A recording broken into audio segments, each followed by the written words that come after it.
Welcome to the Sensual Feminine Life podcast. I am your host, Jen Bagayski, where I will take you on a deep dive into your own life so that hidden, hurting parts of your soul can be healed. This is a podcast about love, sex, pleasure, and relationships. You will learn how to feel safe, to truly love and connect with your body. Surrender to the desires and hungers of your soul and step into the beautiful, sensual, feminine, sexy, and powerful woman you were created to be. I believe deeply in my soul that sexuality is the missing key in personal growth and development. It is time to toss away all of the nonsense you have been taught about these taboo topics and heal your relationship to your sexuality. You can eliminate shame and guilt, own your sexy confidence, feel incredible in your skin, embrace the depths of exquisite pleasure, and have the deeply connected relationships you truly desire. Grab your cozy socks, pour yourself a glass of wine, get comfy, and let's get started. Hello, lovely souls, and welcome to the next episode of the Sensual Feminine Life podcast. Today, we are going to be talking about the topic of redefining pleasure. Now, when you think about the word pleasure, what is the first thought that comes to mind? When I started this exploration years ago, I remember people saying, Jen, pleasure isn't important. Pleasure is instant gratification. You need to focus on joy, that inner sense of peace, right? That's what we're really here on this earth for. And I want to challenge you to think about what pleasure really is and what it's not. Pleasure is a physical sensation that we feel in our bodies. And we are spiritual beings living in a physical body. We are here for a human physical experience. So to not embrace the physical aspects of pleasure is almost kind of like ignoring the fact that we are human, because we are here to feel and to experience.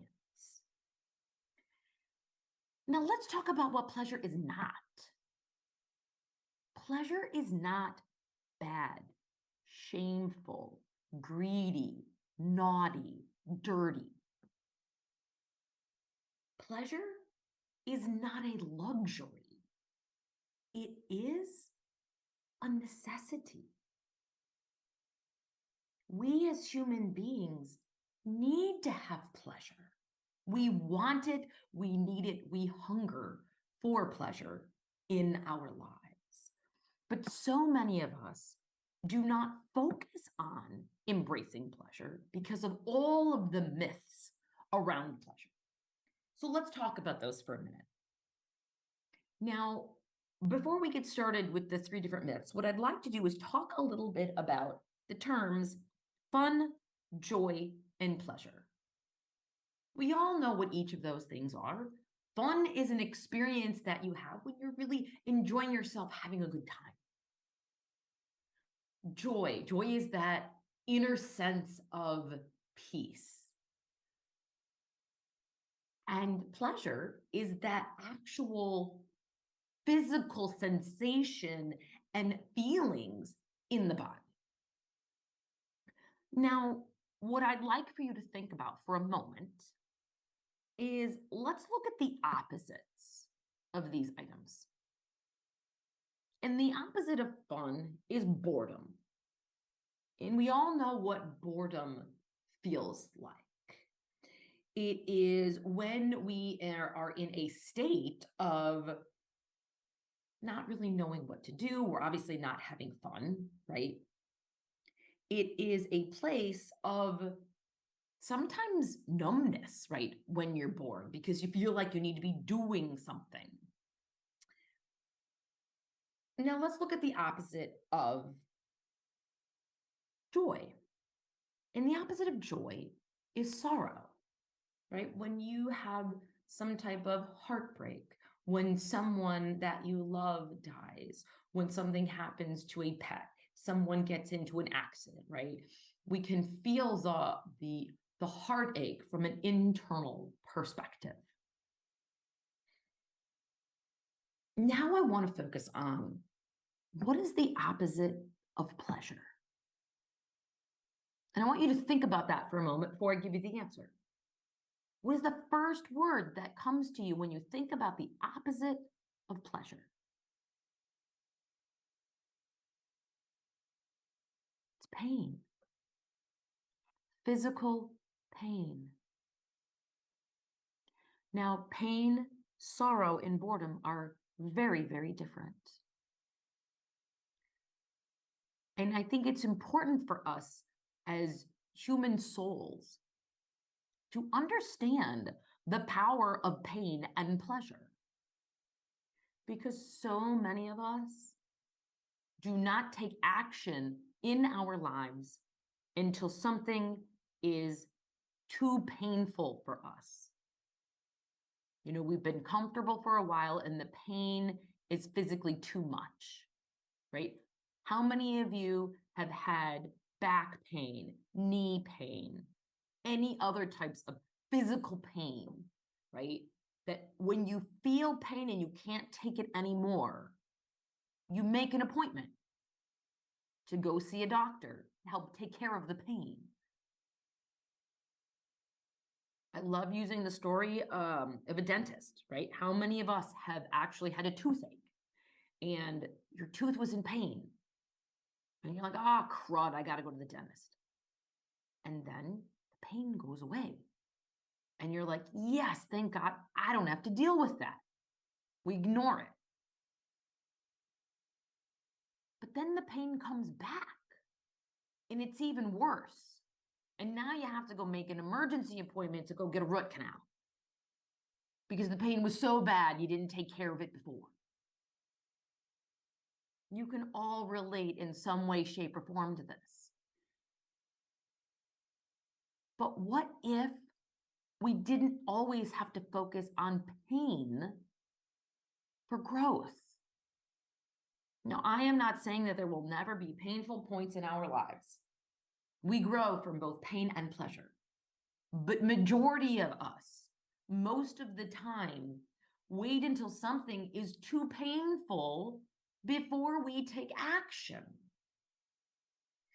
And what I'd like for you to think about for a moment and be curious about is, what if you were able to focus on pleasure? What if pleasure was able to bring you growth in development similar to pain? Abraham Hicks actually talks about this concept as well too. You can focus on pleasure and you can grow from pleasure.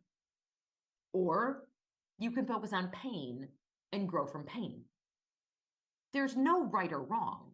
You can grow from either one of those concepts. I want you to be open to think about what would happen if you embraced pleasure.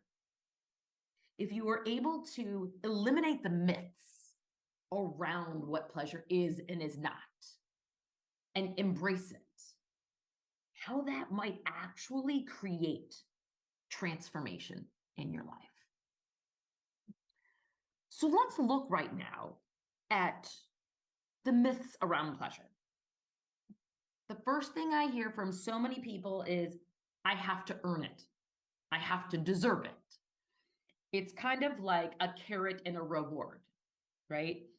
If I really want to go on that vacation, then I need to do X, Y, and Z first before I am deserving of it. So I have to do something in order to feel worthy and deserving of pleasure, of that experience.